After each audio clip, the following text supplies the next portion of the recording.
Hey guys, welcome back to the show. It's Titus here with my co-hosts Thomas and Travis, and we have a special guest. He's been on the podcast already. You guys have heard it. If you haven't, if you're new to the podcast, go check it out. My buddy Matt Conley. Well, where are you living right now, Matt? Are you in Idaho, right? I'm in Coeur d'Alene, Idaho, yes. Okay, sweet. A beautiful place. So what we talked about on that episode, and I'll have to look it up and tell you guys what number it was, but we talked about flying Blackhawks in Afghanistan. And that was a really, really good podcast. In fact, Matt, you don't believe me, I know, but we actually had a lot of downloads. That was probably one of our more popular podcasts on this podcast. So it was just really cool to hear your story and the struggle that you had. That was episode 47, if anybody wants to listen. But anyways, so we could do a little bit of an introduction. I don't think we need to do much since you're already on here. You guys can go back and check that out. But me and Matt became really good friends in 2013, I believe, but while we were getting ready for deployment, we went to Afghanistan together, and we talked about that in the other podcast.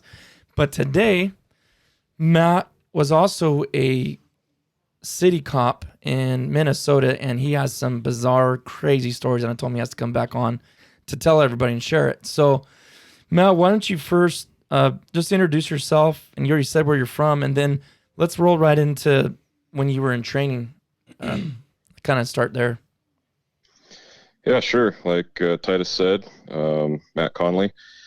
I was a officer with Minneapolis Police Department. I'm sure everyone listening has heard about what's going on there lately, so kind of fortuitous that we're doing this now, I guess. I don't know if that had anything to do with it, Titus, or not. Are you still there right now?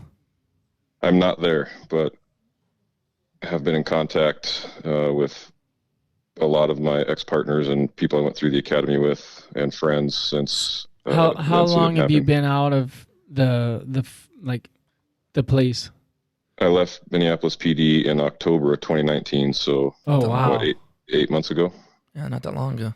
Perfect timing. No, I didn't do this, Matt, on purpose, but I actually haven't seen what was going on. I mean, I know what's going on with the cop stuff, but I didn't know about Minnesota, but yeah. Well, yeah, that's where it all started. Sorry to interrupt you, just curious.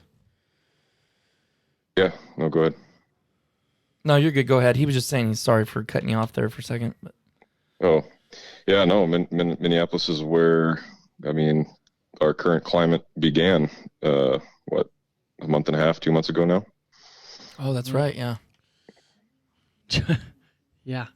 I didn't know. How are your feelings on that? Are you, like, thankful you got out? Or are you indifferent? Or what's your feelings on it? I've been, I mean, not to be dramatic, but I've been an emotional mess pretty much since it happened. My feelings are, I feel like I abandoned, my partners, my friends. They were working nonstop for like, I don't know, 2 weeks, 3 weeks, watching their city burn down that they've bled for years. And it has been tearing me up. Mm-hmm. But I mean, I'm sure your reasons for leaving weren't having anything to do with any of that, though. No, I left. My wife and I are I'm from Coeur d'Alene. My wife's from Tacoma, Washington, which is just, the west side of Washington State, so pretty close to Coeur d'Alene here. That's where we're both from, and we just had an opportunity to come home, if you will. And that's the only reason we left, was just to be closer to family and back in the Northwest. Had nothing to do with the job at all. Oh, wow. Man. Well, let's jump into you going through the academy, and then we'll kind of roll into some more stories if you can. Okay, yeah, I can do that. Let's see. So the whole reason I became a cop, or the whole process of going into it, was rather backwards, I guess. The whole reason I went to Minnesota is because of Titus, actually. He hooked me up with a job at Scott's Helicopter, which is in Lesueur, Minnesota, just south of Minneapolis. So my wife and I moved right after the deployment that Titus was just speaking about. I mean, almost weeks after we came back, I had been speaking with the owner of that place during the deployment. We moved out to Minnesota. My wife happened to be going to grad school, so she applied and was accepted into University of Minnesota. So that's why we moved into Minneapolis instead of down to Lesueur, so she could go to school. And the job I was doing was a lot of travel anyway, so we could basically live wherever we wanted. So I took that job to fly, and I ended up not flying. It's a whole nother story. So then I was looking for another. You got ripped on that one. But yeah, go ahead. Well, I wouldn't say I got ripped. It just was bad timing. You know, he had enough pilots. But yeah, it's another story. But anyways, in the meantime, I was in the Guard. You know, I transferred to the Minnesota Guard, and I was looking for a job. And one of the pilots I had made good friends with said, "Why don't you come be a police officer?" And I never really thought about it before. You know, I'm a little older at the time. I was already 35 or 36, somewhere in there. So I talked to my wife about it and was like, you know, I've always wanted to, the whole reason I joined the Army was to do public service stuff. I'm still flying in the Guard. Here's kind of an interesting opportunity, but I knew it was a long application process. So it's kind of like, all right, well, I'll just start the process. I blew it, guys. Hold on. Did you just hang up on him? Yeah, we're still recording. I'm gonna keep it live, but just for the sake, I get lazy editing. Sorry if that was me. No, that was me, dude. Sorry. He does that to me all the time too. So go ahead. Where'd you lose me? The application Talk process. to your wife about joining the police force. Yeah. Okay. Yep. So I knew it was gonna be a long application process because you have to do, you know, background check, physical, written test, all this stuff to make it in. So I just thought, okay, why not start? You know what I mean? Why not just throw my hat in the ring, see what happens? And I kept just making the next step. Pretty soon I'm in the chief's interview, which is kind of the last step. So I'm sitting in the office with the current Minneapolis police chief, and she's giving me an interview. And it was kind of at that moment where I was like, you know, I want to do this. Like, now I'm invested. Now I want it to happen. Before that, I was just kind of going step to step without really seeing the future, if that makes sense. Mm-hmm. And then a few weeks after that, they gave me my conditional job offer, which was conditional upon a long background check. And I think you probably had to do a security clearance, right, Titus? Yeah. Yeah, very similar to that. Like pages and pages and pages of where have you lived? How long have you lived there? Name 5 people that knew you when you were there, and all that stuff. And then they go and talk to all those people. Oh, wow. They really talked to him, huh? Oh, yeah. Yeah. Wow. People called me like, hey, so-and-so from Minneapolis PD called us the other day. What's up? Like, are you okay? Because some people I didn't even, you know, I didn't tell because I didn't really think that they would. Like, and I was like, oh, shoot, sorry. Yeah, I applied to be a cop. And they're like, what? Anyways. So you're catching up with all these people you haven't even talked to in a long time. Exactly. Yeah. Sorry to drop it on you like this that I'm living in Minnesota, but... So yeah, I passed the background check. Then I had to go do a psychological exam, which was interesting. And then I think that was the last thing. That was the last step. Once I passed that, then they gave me the okay, everything's good, and now your academy starts in March of, and now the dates. I just came up with all these dates the other day. I think March of 2016. Oh, wow. Was the academy. I didn't know you were that long in that. Yeah. You're like 3 years in, huh? Yeah. I thought it was 2. 16, but okay. 17, 18, 19. Yep. I mean, technically, I only did 2 years on the street because I deployed for another year in there. Oh, that's right. Yeah. So now you're starting the academy, and what was day one like? Was it as bad as boot camp or not so bad? No, it's not like that at all. You know, they sent out this long letter, so we have to have all this stuff before we go. You know, like PT or physical training shirts that have your name on the front and Minneapolis Police Academy on the back, and it has to be certain size lettering and certain colors, et cetera, et cetera. And we just have to have that all done on our own when we show up day one. And then there's a uniform you wear during the day. It's not the same uniform that the cops wear on the street, obviously, but you had to have that ready. But you showed up day one just wearing like business clothing, not business casual, like a full. And they give specific instructions. They want you in a full collared shirt, you know, long sleeve shirt, slacks, loafers, or, you know, appropriate footwear. Not in the uniform that they had you purchase and have ready. So the first day was all kind of just PowerPoint stuff. You know, here's what we're going to be doing.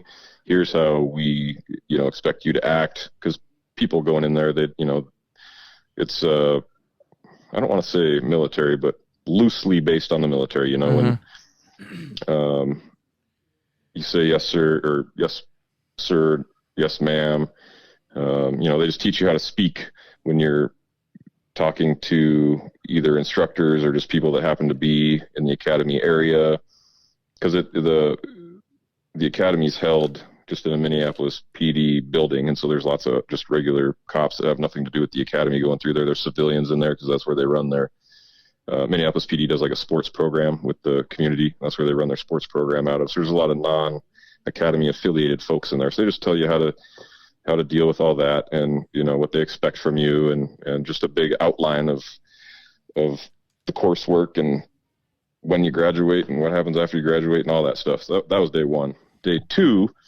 was what you would consider more of a boot camp kind of deal. We met out at Fort Snelling, which is our Army Air Force full-time base there in Minneapolis and South Minneapolis. And they have a little area where the full-time Marines are. And that was more, you know, we're learning how to march. We're in our regular uniform that we purchased, and you know, learning how to shine boots and all that stuff. You had to have your boots polished every day. Your uniform had to be pressed every day. No, I forget what they call it, but any threads hanging off if you had any of those. So every day, not every day, but most days they'd line you up and do a uniform inspection. And they'd check your boot, military style. You know, they'd look at your boots and then look up your pants, make sure that your gig line, you know, your belt is in line with your buttons. Things that most people of our age just know how to do, but you have to teach some people. And my boots were never polished good enough. I was known actually as the poorly polished boot guy. I just couldn't rationalize spending 50 minutes to an hour every night polishing my boots. So I polish them, but enough so that they could yell at me and not give me a gig. Or you totally fell. Yeah, right. Yeah. So yeah, that was so second day was kind of what you were thinking of as a day one.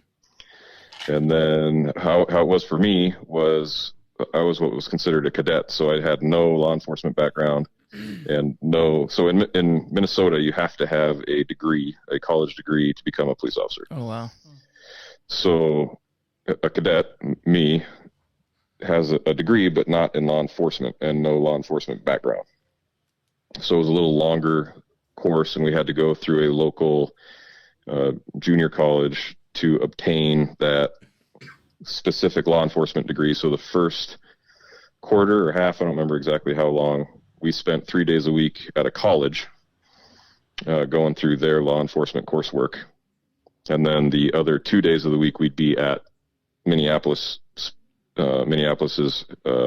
cadet or training headquarters doing Minneapolis specific stuff there.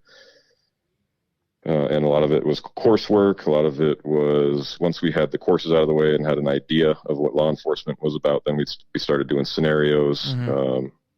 I think towards the end of the academy, every Thursday was scenario day. So all day you're just going in with a partner or sometimes by yourself into a room, and you don't know what's going to be there, and you just have to react as you would a police officer, you know. Yeah. They'd tell you like, hey, you know, dispatch calls you and tells you A, B, and C. You don't know anything else.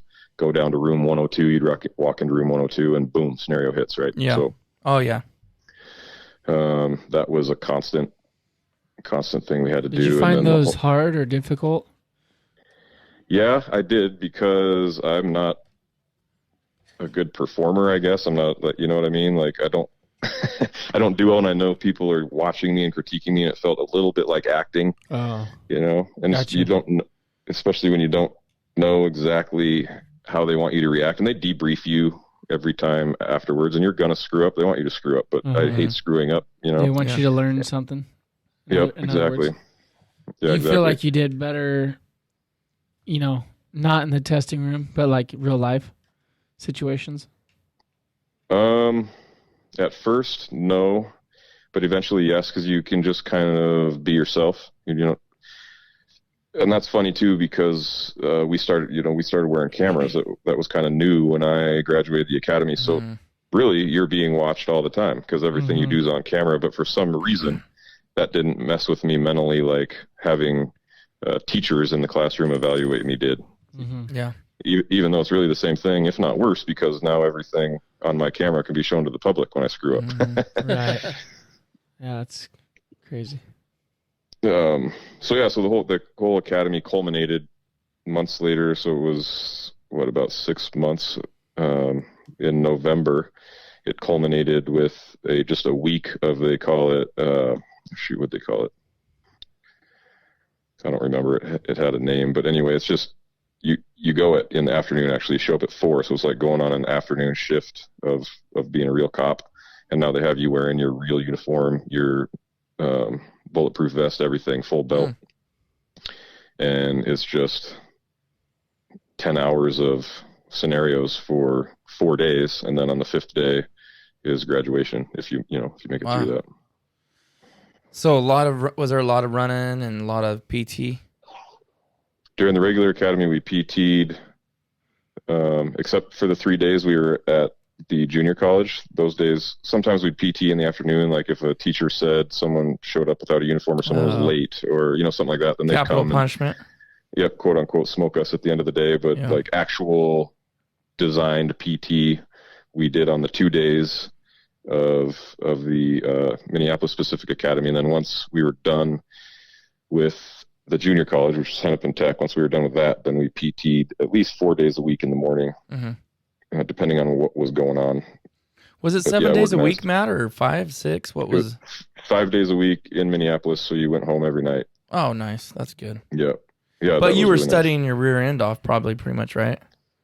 Oh yeah, every night you had homework, and then you had tests, and then they'd assign additional, like we had this workbook we had to complete. No, I'm sorry, that was in field training. The workbook was field training. But yes, I didn't know really anything about, which is sad, but anything about really the Fourth Amendment. There it is. We lost you. You know what? My wife started her car and somehow it tried to connect with the Bluetooth. Yes. We pretty much caught the end of that. Okay. So you did 10 hours a day in your full garb the last 4 days right before graduation with solid scenarios? Yes. And was that something you were tested on? And if you didn't pass it, you were booted and started over? Or was everybody at that point pretty solid? I'm not exactly sure how everyone had a sheet on them with ratings, but I never actually saw that sheet. You had to carry it around with you from scenario to scenario, and they'd fill it out. But I wasn't looking at it in between, if that makes sense, just because you're thinking about what you just did and now what you're about to do. I didn't want to waste time. I got you. Looking at how I did, I know that we didn't lose anybody during that week, but I don't know specifically how you were graded. Or if that's kept on file, like say, maybe I don't want to get into that, but like say, say you're in a scenario where the point of the scenario is to push you into using force, right? Or a takedown of some kind, like someone's resisting arrest or something, right? And say a cadet went a little bit crazy, they went a little high, they high-sided, if you will, in Blackhawk terms. Yeah. If they mark that down and keep it on file for later, I don't know. That's interesting. Anything crazy happening before we move on to your first day on the street? Anything crazy happen in the academy? Any story or anything? The academy to me was eye-opening in law, primarily in law. That's where I did most of my learning. Obviously, a lot in how police are expected to interact with the public and maintaining officer safety, for example. Like, I'd already lived 36 years of my life, and when I go talk to someone, I guess be considered a close talker. When you and I talk, it'd be outside of COVID guidelines anyway. You're right. Like you just walk up to someone and start talking. You put your hands in your pocket and you don't think about it, right? Right. But as a police officer, you can't do that. You need to maintain distance. Your hands always need to be out and visible, not only for you, so that you know that I can use my hands for whatever I need to, protection, whatever, right away, but also for whoever you're talking to, so they know that what you're thinking. You know, if you have your hands in your pocket, you kind of look like a slob. If you have your hand resting on your gun, well, that looks a little aggressive. You know, just little stuff like that that you wouldn't really think about. Yeah. Is that kind of like etiquette a little bit, maybe? Something like, I mean, maybe that's not the right word, but. Yeah, they term it officer presence. And that was one of the major grading points for any scenario we did. Officer presence, officer safety, you know, just how you interact with an individual. Can you just have a conversation? Because some of the scenarios weren't all, you know, you're showing up at a shooting or you're showing up at a domestic. Some of them were just ambiguous, like, hey, you're going to do a welfare check. That's all you know. So there might, you know, very well, you're just going to talk to someone and find something out. There's no, like, you're not supposed to go in with you're always, as an officer, you need to have awareness of what's going on around you, right? Because it could be a setup, or, you know, whatever, whoever called 911 didn't give you the whole story, right? But you don't need to be aggressive all the time. So you just need to be able to have conversations with people and figure out what's going on. And a lot of the time it's a calm, cool, collected, like, even joking a little bit, you know, let's loosen the mood or lighten the mood kind of deal. You know, you're not always supposed to be a robot, if you will. So I gotcha. A lot of it was, just learning how to interact, communicate and interact. Yeah. Communicate. Exactly. Yeah. Which sometimes us as humans aren't the best at always. That's for sure. I think I would find myself, Matt, if say a scenario came across, you know, you'd go into that. I mean, there'd be a tendency to go into it with a certain mindset based upon the information that you obtained, and you know, being able to step back from that, like you said, and look at the whole picture, and then, you know, try to, that initial contact probably says a lot about how, you know, the scenario could play out. Right. Yeah. You hit the nail on the head. That initial contact is going to set the tone for you and whoever you're dealing with, be it a suspect or a victim or whoever, you know, just a witness. Yeah. That first contact is very important. So you get done with the academy, you have your graduation. How soon after that did you start with being on the street and getting set up well, how soon was that? What was that gap like? Was it pretty quick? It was different for every cadet. Some started the next day. I had one of the bigger windows. I had 4 days before I met with Not my much. FTO. No. Okay, Yeah, so what was day one on the force? Now you're meeting your FTO. Let's start there. This is where it all gets very. Just let it fly, man. Training day. Yeah, man. I mean, picture training day. That's pretty much I was not at all prepared for my day one. So I'll just break it down or give you a little background. Minneapolis is broken into 5 precincts. I was placed in the 4th precinct to start on middle watch. Middle watch being 4 p.m. to 2 a.m. So kind of the busiest time frame, pretty much in any precinct. Every precinct's a little different. Definitely the busiest time in the 4th precinct, and 4th precinct is the north side of Minneapolis and kind of it's their low income area. So a lot of crime there. There's 2 precincts that have the most crime in the city, in the 4s and 3s, and I was in 4s. That's where I started. So I show up, you know, obviously super early, put on all my gear, actually make sure my boots are nice and polished for this day.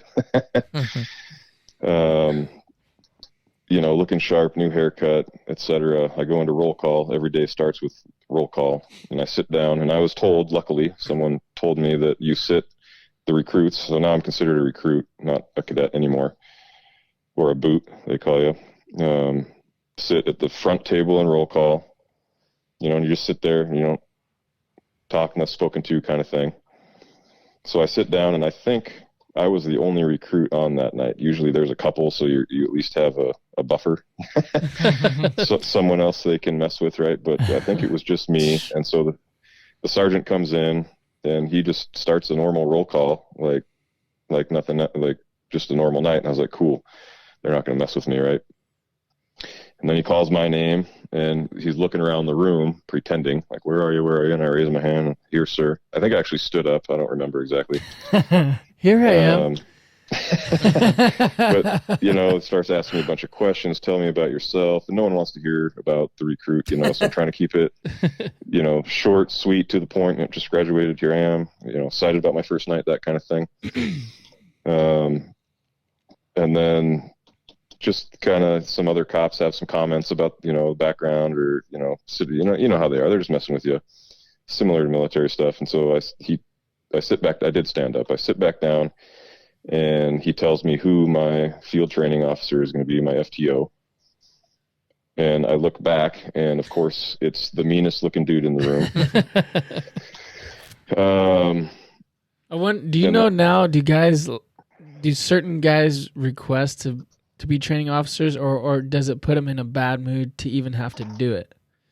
So field training officers, for the most part, are either they volunteer or they're voluntold because they've been on the force a little bit longer, and their sergeant knows that they're a good cop.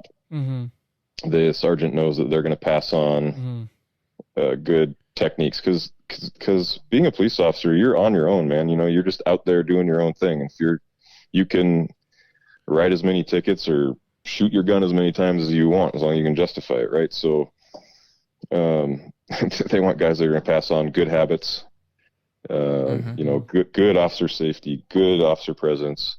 You know, they're good teachers. Good teachers, you know, they know their geography real well. That's a big thing. Obviously, being able to, you know, a call comes in and you know how to go there without looking it up on Google or on your police map, which those are suspect. But they want well-rounded cops to be FTOs. Now, a lot of times, like when I was coming out, they were hurting for cops, and they had a lot of academies, and people were just coming out of the academy left and right. And I happened to be kind of in the middle of that, so my FTO was tired of doing it, you know, because you're not. Right. It's fun being with your partner. Like when you're working with your partner, it's fun. You're just, you know what I'm saying? Like you don't have to teach somebody. Yeah, you're not teaching. You're not constantly watching your. Yeah, right. Yeah, you know your partner has your back. You don't know what I'm going to do as a new recruit, right? So you're just a little more at ease when you're just. That guy's not always having to watch you, make sure you're not getting into something that you shouldn't be or whatever, or doing something wrong. Exactly. Yep. But it's a little extra pay for them, and I guess that's really the only incentive, you know. But except that they know that they're grooming the future, if you will. So my guy took that grooming the future very seriously, and he was hard on me. I thought he hated me. In fact, I was with him for a month. They move you around precincts and FTOs just so you learn a little bit of everything. But I was with my first FTO for a little over a month, and he was very hard on me, and until a couple of years later on the force, I thought he hated me up until that point. But okay, so yeah, he was tough on me, but I appreciated that, and you know, I still think he was probably my best FTO, and definitely a good cop, the kind of cop you want on the street. Did you guys ever talk later and he just kind of tell you, or is that just an unspoken thing that you know he liked you, or you know, like, I mean, did you guys ever? So once I moved on from the 4th precinct, well, I guess I did go back there for my first assignment, but I never really interacted with him much after that. Yeah, I'd still be scared of him if I was on the street today, but just because he was your FTO, basically, huh? Yeah, well, that, I mean, he's a stern dude, you know. How old a guy was he? He's younger than me, I think. Really? By a couple of years, but yeah, he was an Army sniper. So I'll just jump into the first night. It'll give you a good background of him. So, okay. So roll call ends. I'm sitting at the front desk. I stand up, and now I'm kind of like, well, shoot, what do I do? You know, just walk out to the car, like walk to the squad. What do I do now? I didn't really know, so I'm just kind of standing there. And he walks up and he says, "Go prepare the shotgun." Pre-flight, they don't call it pre-flight, I forget what they call it, but pre-flight the squad, and I'll meet you out there in 10. And that was it. That's all he said. I'm like, okay, no introduction or anything. So I go out there, you know, every day when you go on shift, our squads are just reused day after day after day. They're not assigned to one individual, so they're in all states of disarray when you go prep it for your shift. The computer could be on, or someone else could still be logged in, or there's garbage everywhere, or someone puked in the back and they didn't clean it up, that kind of. So you have to go out there and make sure it's square and ready, all the lights work, and it's just like pre-flight in an aircraft, just not as big. So I went out and did all that, and so I'm waiting for him, and he comes out and he's like, all right, so let me back up real fast. So in Minneapolis, for the most part, they're 2-people squads, so 2 cops per squad car, and the driver is kind of just the contact officer, if you will. So the passenger, like if you're going to call, the passenger is the one making contact with someone. Obviously, if there's a lot going on, then you both interact. But like, say one of you guys just called 911 and you just want to talk to a cop, so there's just one of you, right? When we went up, the passenger would go talk to you, and the driver would be contact, so he's watching your back. And that was taught to us in the academy, so I knew all that. But so my FTO comes out and he says, all right, sit down, shut up, I don't expect anything out of you tonight. If I ask you for help, help me, but basically you're just an armed escort or an armed ride-along tonight. He said, so when we turn on the computer, I already had the computer on logged in, right? Because you have to log in with your specific. So each squad has a number, and that's how dispatch calls you up and sends you out to where they want you to go. So you have to log in with that number and what cops are in the squad, et cetera, et cetera. So he's like, don't do any of that. And I'd never seen that computer before. It wasn't part of the academy. We didn't, they didn't have that program in any of the classrooms, and it just would have been too much of a pain to even try to teach that. So that's the first time I'd even seen the computer. So basically he tells me, you're just an armed ride along tonight, but the computer's on and you can see all the pending 911 calls, and this became normal, but at this point I didn't know. There are like 30 or 40 calls in the queue already, and we've just signed on. Oh my goodness. And there's only, was it 1, 2, 3, 4, 5, 6 to 7 squads depending on the night, and I don't remember exactly how many were on this night, but I'm going to say it's usually the minimum, so 6, right? So we just we just go and take a couple calls. So the first few calls are just kind of clearing things up, because for some reason in Minneapolis, day watch ends at the same time that middle watch begins. So they go home, and this we have like while we're in roll call, basically there's no coverage. Oh wow. So that's why those the pending calls stack up so bad. So we're clearing them up. We clear up 4 or 5, and as a recruit, we're going all over the precinct. Usually, each squad has its own little district within the precinct. So unless it's a major like priority 1 call, you wouldn't leave your little district, because then it would be uncovered, right? But as a recruit, we were going everywhere just so I can see everything. And I didn't even realize that was how it was going, but I was like, holy cow, we were taking a lot of calls. So then one of my FTO's regular partner sends him a message. You can like text each other on the computer in your squad car. Sends him a message like, hey, meet me at the Burger King on Broadway in 10 minutes or whatever. And we're like, okay, cool. We just cleared up. Like finally, we're about 3 hours into the shift. We finally cleared the board. All the pendings are gone. It's just onesie twosie coming in now. So all right, we're free. We meet them at the Burger King, and they come up with a plan that they're going to go to this known area of where drug dealers like to hang out and gamble, and we're going to go there. He knew, the other cop knew they were out there, so we're going to go do like we're going to go bust them basically.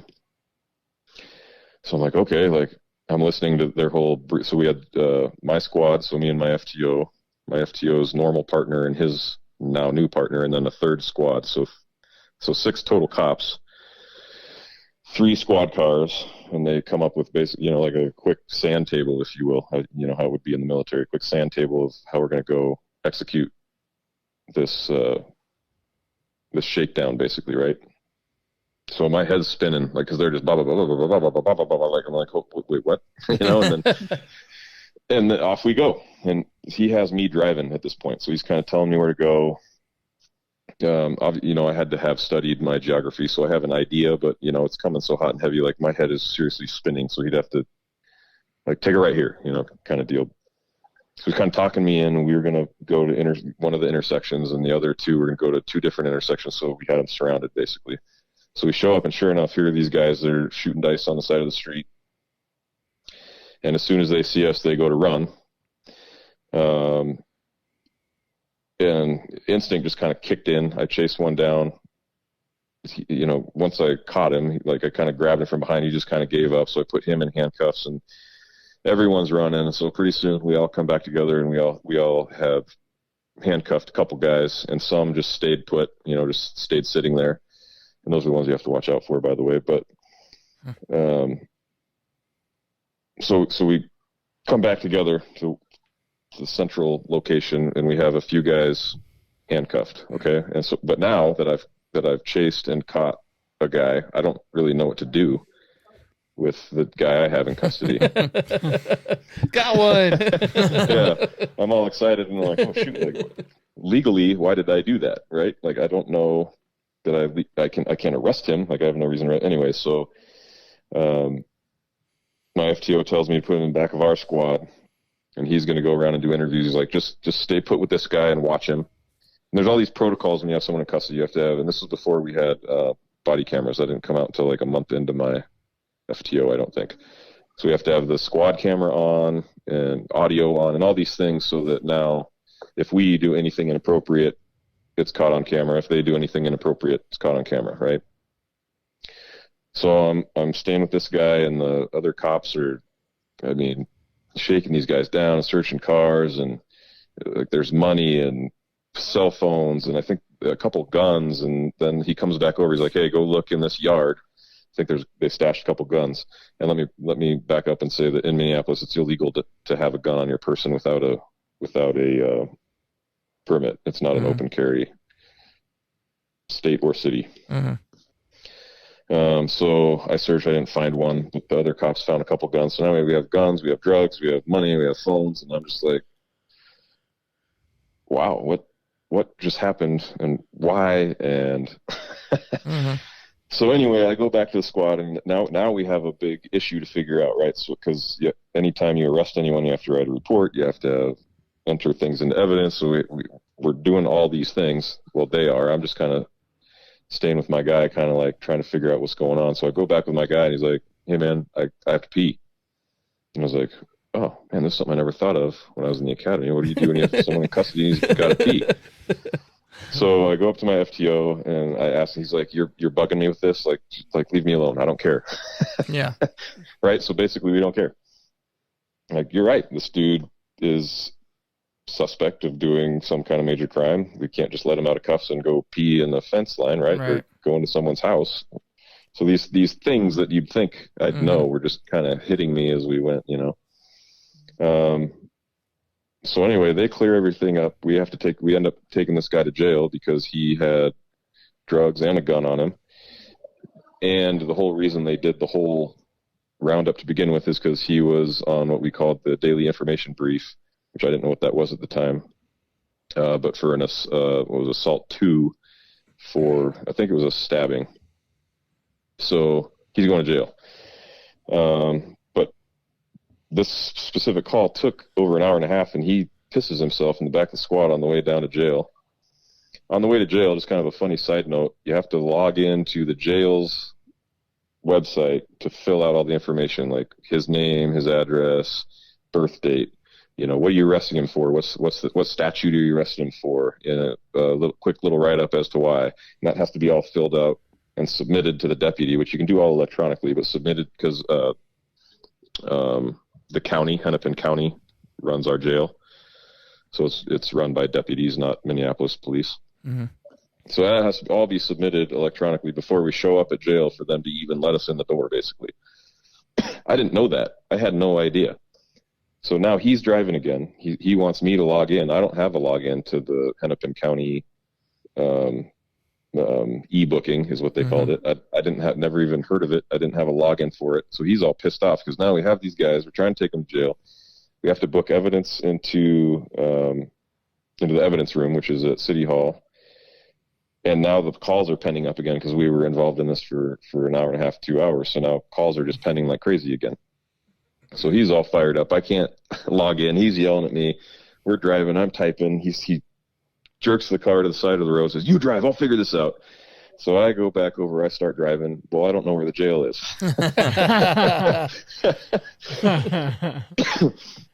So I just kind of start heading downtown because I know where that is, and I know that's where we're going. But in a meek little, just picture like a meek little mouse voice as he's typing away, and his passwords aren't working either. So he's more and more frustrated. I'm like, Can you tell me how to go to the jail? He's like, "What? You don't know where the jail is?" I'm like, "No." I'm not from around here. Yeah, right. I'm not from here. Oh man, it was terrible. So I'm sweating bullets. He's yelling at me, "Take a right, take a left. Do you know where you are now?" No. Just. And it's about as far as you could be from 4th Precinct, of course. So anyway, we finally make it down there, and we book this guy. We book him into jail, and then we go back out. And so this all was taking place right around dusk. And we go back out, and it's fully dark now. Let's see, what was... Yeah, so the next call, we're going back out there, and some other 4th Precinct cops had pulled over a guy who had. So when you run a license, it'll tell you who the registered owner, or when you run a license plate, it'll tell you who the registered owner of the car is, and then all the information on the registered owner of the car. Well, this registered owner had a felony warrant for his arrest, which happened fairly frequently on the north side, or 4th Precinct. So we rushed to go there because in hindsight, he wanted me to see what a felony stop was. At the time, I didn't know why. I just thought, "Oh man, this is a big deal. We're in a hurry. Lights and sirens. We're cruising." Well, let me back up. Sorry, I skipped a big part of how it was for me on that call I was just describing, or that incident I was just describing. So I thought going in night one that you just kind of drive as a cop. You just kind of drive around, respond to a couple 911 calls, help some people, and maybe once in your career you'll have an incident where you need to pull your gun. Like, that's really what I thought. That maybe, wave at a couple people. Yep, at some point in 20 years I might have to pull out my gun because of there's an active shooter or something. Well, at the previous incident we showed up, like I said, there were guns, and when they were running, the people running were reaching in their pockets for guns. So all of a sudden, all the cops around me, they all have their guns out. I'm like, "Oh crap!" So I pull mine out, just because. First call. Yeah. just so I don't look like the fool without it, or something goes down. So now I'm an hour and a half into my first shift, and that's the first time I've had it out, right? Wow. And we find a bunch of guns at that call. Okay, so now fast forward to this one. So that they have the felony stop completed by the time we show up, but excuse me. When I show up, they say, "Oh, rookie's here. Hey, we need this car searched. Go search the car, Rook." I'm like, "Cool." And there's a lot of cops. I think a lot of cops here. I think some of our gang unit was there because there's some plainclothes guys that were there. Excuse me. So I go, and they just let me do it by myself, which usually you do with your partner or a couple other cops, but I'm just on my own. So I go up there, and it's dark, and I don't have gloves, which after this incident, I realized that I need some gloves. The department provides latex gloves that you can bring with you. They have them in a little supply room or whatever, but I hadn't even grabbed any of those. And most cops, which I wasn't noticing yet, wear, just some type of, just a work glove, if you will, like a thin work glove when they're dealing with something. So anyway, I go up to this car. I have no gloves on, and it's dark. So I have my flashlight and my hands, and I'm digging through the car. You're digging under the seat. You're looking under floor mats, floorboards, you're looking in the glove box. And this is not the cleanest car. This might be the dirtiest car I've ever seen in my life already. There's hair, garbage, food, cigarette butts. I mean, you name it, it's in the car, and I'm just digging through it with my hands, because basically it feels to me like the whole department is just standing back there watching me. So they have the 3 occupants of the car in custody, and they're just waiting for me to search the car and see if I find anything. So I'm digging through all this stuff, and like touching things that are wet. And every time I look somewhere else, I'm like, here's going to be the drugs, like this is going to be my big time to shine, right? Or here's going to be the gun. Like, I'm super excited to find something, and there's nothing ever there. And I'm like, ooh, here, look at this cubby. I bet no one looked in here. Here, it's going to be in here, and there's nothing there. I'm like, dang it. So I've looked at this whole car, and I reach under the seat, and there's the last seat, passenger seat, is the only place I hadn't looked, was underneath that seat. And I reach under there, and there's a big purse, female purse. So I pull the purse out, put it aside, look under the seat, nothing else under there. So I take the purse. I'm like, okay, jackpot. This is a huge purse. It's heavy. There's going to be so many drugs in here. So I start taking things out of the purse, and nothing, just normal stuff. But I reach in, there's like pull out a pile of pubic hair. I mean, it's just, it's just gross. And this is all kind of picture it dark. I have a flashlight tucked under my arm. It's all kind of close to my face. I can see you just with your flashlight shining on it in your hand, pulling it out of that purse. Yeah. Like, when it registers to you what it is. Oh, man. Oh. Yeah, but I'm trying to keep a stone face because everyone's watching me. You're barehanded. Yep, and I'm stoic. Forgot about that. Yep. So I make it to the bottom of the purse, and there's a handkerchief.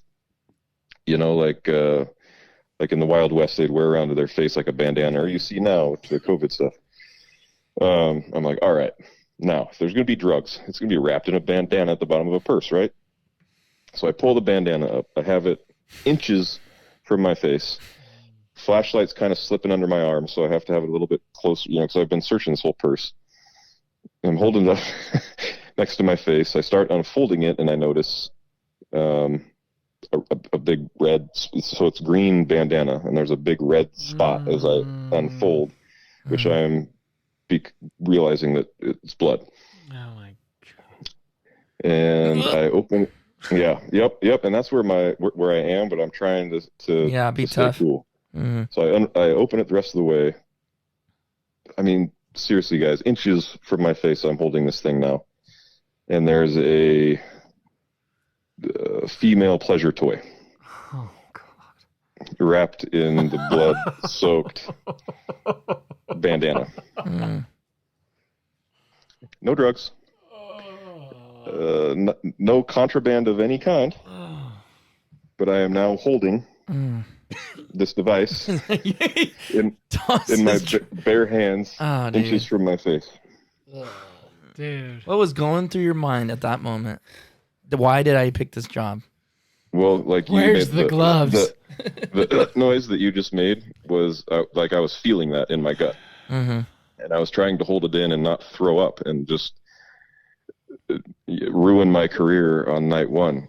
Just looking like a fool. People should take a second and think about, you had no gloves and no mask, and people are wearing gloves and masks for Corona. If he ever was a time to need gloves and a mask, it was when you were searching this car. So we pack it up. I tell them nothing in there, and I have a strong suspicion that they already knew that. I go back and I sit down next to my FTO, and he's just sitting there. And he's just looking out the window. He doesn't say anything. And I look over at him, and I look back, and I look over him, and I look back, and I look back over at him, and I'm like, you got anything for me on that one? Because he kind of critique every call, He's like, well, what'd we learn? And I said, I don't know. He said, wear bleeping gloves. I don't remember hearing that part of the story, but yeah, he figured, oh man, dude. He said, tomorrow you show up here, you better have a pair of gloves. So he knew from the second I sat down in the squad, I didn't have any gloves. And he was just waiting. And apparently that was the perfect But if you would have asked, he probably would let you have some, but just said, don't forget him next time. But he knew that you're trying to be the guy that's not going to bug him if you don't have to. Yeah. So after that, the next day, I showed up with, work gloves. 10 pairs and of then gloves. I stuffed my pockets with latex gloves. And for the rest of my time being a street cop, I would put on latex gloves at a minimum because we respond to all kinds of stuff. So if it was a certain genre of call, I had the latex gloves on, en route. So they were ready to go as soon as we jumped out. You know what I mean? So it was a good lesson, a rough one, but a good one. Mm-hmm. And then I'll just give one more example. And the night just kept going. I mean, my head is just literally spinning. Like I was physically dizzy from all the things we were doing. But I'll just give you one more clip from that night. So we respond to another felony stop. So one squad had pulled over a car, and I take that back. It was a stolen vehicle. So a cop pulled over a reported stolen vehicle, and we actually happened to be close this time. So it wasn't just a teaching moment. So we were the second squad on scene, and at any felony stop, which a stolen vehicle is, and we did learn this at the academy, but you come out, guns drawn, and then you're on the PA system, and you talk the occupants of the car out. So you're not approaching the car. You talk the occupants out with the PA. Well, they weren't responding to the PA. Luckily, we were the second squad, so I didn't have to do the PA because that would have been embarrassing. But so now we have 4 squad cars, so 8 cops, guns drawn down on this stolen vehicle with people inside that we can't see, and they're not responding to our commands, right? So then the senior cop on scene, which usually in a scene like that, the senior cop kind of check. I mean, and any cop can take command, but usually the more senior one will, so you don't have to think about it. Mm-hmm. And 4th precinct was really good about that, but some precincts, like, it's kind of like, well, who's in charge here? There's 6 of us. You want to be in charge? You know what I mean? But 4th was good about senior cop would take charge most of the time. So someone is taking charge, and they say, all right, approach the vehicle. Of course, I'm one of the approachers. So I have my gun drawn, approaching so it was a black, older Suburban, like 80s style Suburban. Okay, so you could see a lot of movement in there. So unknown how many people were in there or what they were doing, but they'd been in there, just sitting in there for about 5 to 10 minutes at this point. So who knows what they're doing or what they have done or what they have prepared.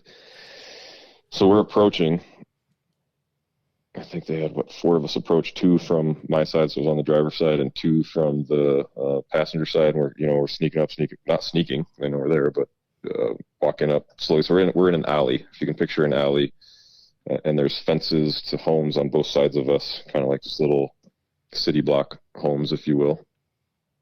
So we approach at 45 degree angles from either side, and right when I am a couple steps from being able to reach for the door handle, like the door pops open, and this dude jumps out, like to run.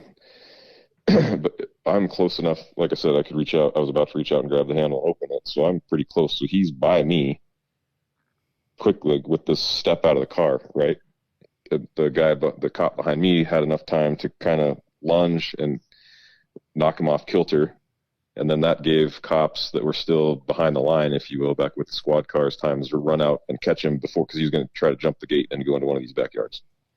So they catch him. Well, the same thing happens on the other side, except not only does the rear passenger side jump out, so does the actual passenger. So they catch the rear passenger, but the front passenger takes like 4 or 5 steps, hits the fence on his side, hops it, and it's like a wood fence. You can't see through it. Hops it. He's over the fence, and we can't see him anymore. So we have 1 in custody, or 2 in custody. I'm sorry, the one on my side, 1 on the other side. 2 still in the car, and 1 that's running. Mm-hmm. So we have a couple cops take off after the guy that's running. We have cops stay with the ones in the car, and immediately you can just see. And like as soon as I looked in the car, so my guy runs. He's tripped up, caught. Now I resume focus back on the car because there's still 3 people in there, and I can see guns. There's 1 on the console, and there's 1 on the driver's side door. The driver is not in the driver's seat anymore. He had moved somewhere else in the car, so there's no one sitting in the driver's seat. And I mean, just visible guns. And I was just like, where am I? Like, what is going on here? So we take the 3 in the car into custody without incident, but now we're trying to find this other guy who made it out, the driver's side. So we're guns drawn, basically going down an alley like you would picture, you know, a squad of infantry guys going through Fallujah, you know, like busting open gates, looking, you know, kind of popping in there, like, no, he's not in there. Keep going, busting and popping in there. And we set up a big perimeter. We called in K9. We never found the guy, but we did find a gun he was carrying was under some bushes, 3 houses. What direction would that have been? To the east of us.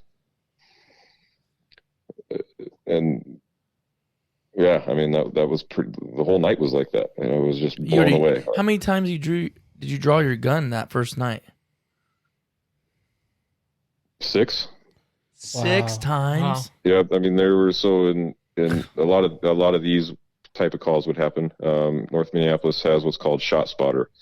So on the top of all the telephone poles, there's little speakers. And that's right. Yeah. Yep, I kind of told you about this, Titus. If someone shoots their gun in North Minneapolis, anybody, those speakers pick it up, and there's so many of them they can triangulate within a block where it came from, and then obviously we're dispatched there. Wow. That just shows that's how much gunshots going on that they would even put something like that in, huh? Yeah, so we probably responded to those, you know, 5 or 6 of those, and of course when you go to that, you're coming in guns drawn because someone's physically actively shooting, you know. Yeah.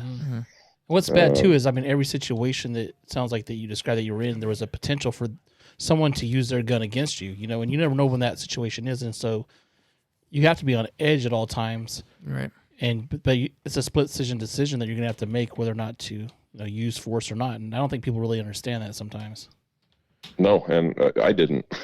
Yeah, I didn't before that night. I went home that night and I sat on the couch. So shift ends at 2. I think we actually worked a little overtime that night because it was so busy. So I was home at like 3, not even 4 a.m. And I just sat on my couch. Like, I didn't turn the TV on. It was like my brain was doing the TV of what had just happened, and I was just sitting there, replaying it amazed. Like, this is not at all what I thought it would be. Was it like a dream? You know, when something happens crazy, it's almost like a dream. Like it's not real or something. That's probably how you felt, huh?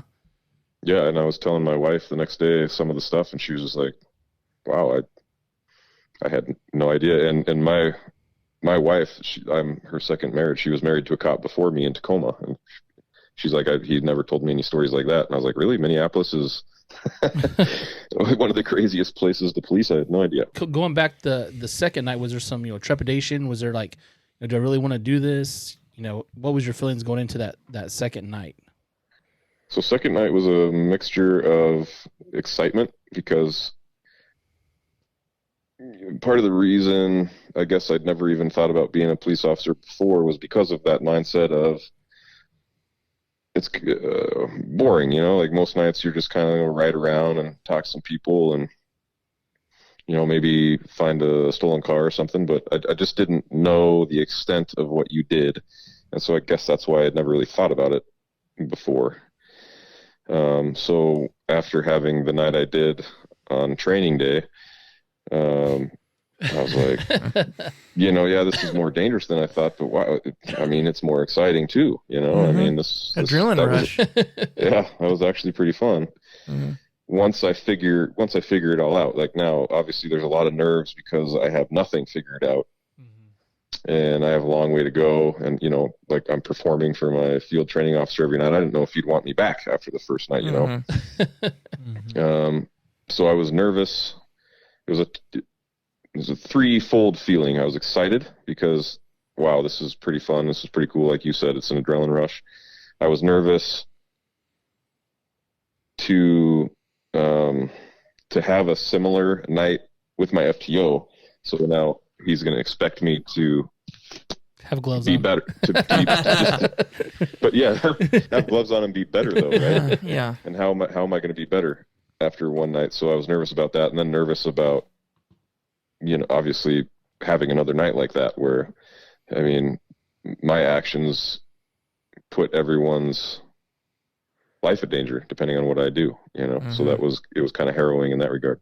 But the overall, like I was like, yeah, I want to keep doing this. Like I'm not going to throw in the towel. Yeah. Well, let's that's insane first night, but we'll kind of wrap this up. But what do you have another? What was one of your craziest things that happened that you can tell before we wrap this up?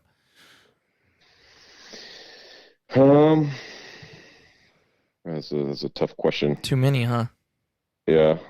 I'll just give you a quick story of when I was off field training. I graduated from field training and I was back in 4th Precinct actually. With my partner was a friend of mine. I'd made a friend from the academy, and we'd been riding together on the street for a while. I think we're even off probation at this point because after field training, you have, I think it's 90 days of probation, where if you have any complaints or you screw anything up, they can fire you without any reason. The union can't even protect you. So we made it through. Yeah, we were off probation at this point. So we're riding around, and we were kind of assigned to be community engagement. So our primary job was, we weren't on one of the day watch, middle watch, or dog watch shifts. We were kind of on our own. We were called the beat. And our main job was to kind of go to businesses or just stop and talk to people on the street, just kind of let the community know, like, hey, we're cops, we're cool. We're not here just to mess with you or any of the negative perceptions that you hear about now. We were kind of there to dispel those perceptions. But my partner and I had kind of made a niche for ourselves, and it was okayed through our sergeant after a while that after, once things started to become busy around 3-4 o'clock in the afternoon, that we'd start shagging 911 calls to help out the regular shift cops because they'd become so overwhelmed. So anyway, we were doing that, and we were up on the north side of North Minneapolis. We had just taken a 911 call from there when we just left that call, and a dispatch came out and said, I don't remember the exact verbiage, but basically a domestic violence was going down, which was very, very common. That was probably our number one call, domestic violence. But a domestic violence with weapons. This dude had threatened his girlfriend with a gun. And she said the address, and we're like, whoa, we're right here. All right, we're taking it. So we assign to it, and obviously other cops are assigning to it too. Anytime you hear that there's a weapon involved, we're coming from all over to back each other up because that's a dangerous situation. So we show up at the address. It's still daytime. It's a upper lower duplex, so a single family on the bottom and a single family on top. And then so we came in through the alley was our angle of approach, and there's a covered stairwell. So picture like if you were looking at the house from the alleyway, there was just 2 walls, and in between the walls were stairs that went up to the top, but you couldn't really see in the stairs because it was all covered dark, right? So this is like in the afternoon at dusk time. It's still light, but dark is coming. So my partner and I were the first ones there. We start making our way towards that staircase, and the woman comes to the window and yells out, "He has a gun up here, he has a gun up here."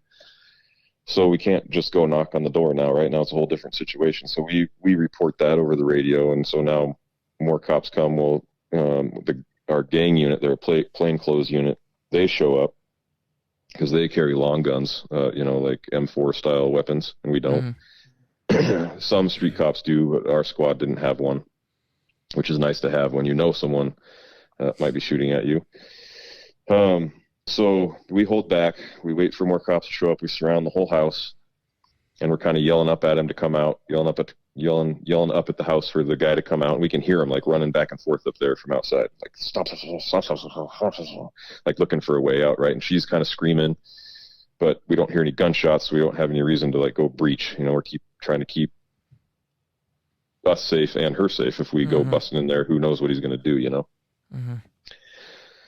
So that now it's dark. We've been there for half an hour trying to call this guy out. He won't come. So I'm in the backyard looking directly up the staircase, and in front of that staircase there's a big tree, a big round tree. So I'm using that for cover. I'm kind of standing behind that, looking up the staircase in case he comes out, right? Well, all of a sudden I hear, everybody hears, but I hear the door to that staircase open and slam shut like a screen, you know how the screens do. So we know someone is now in the staircase, but you can't see up it.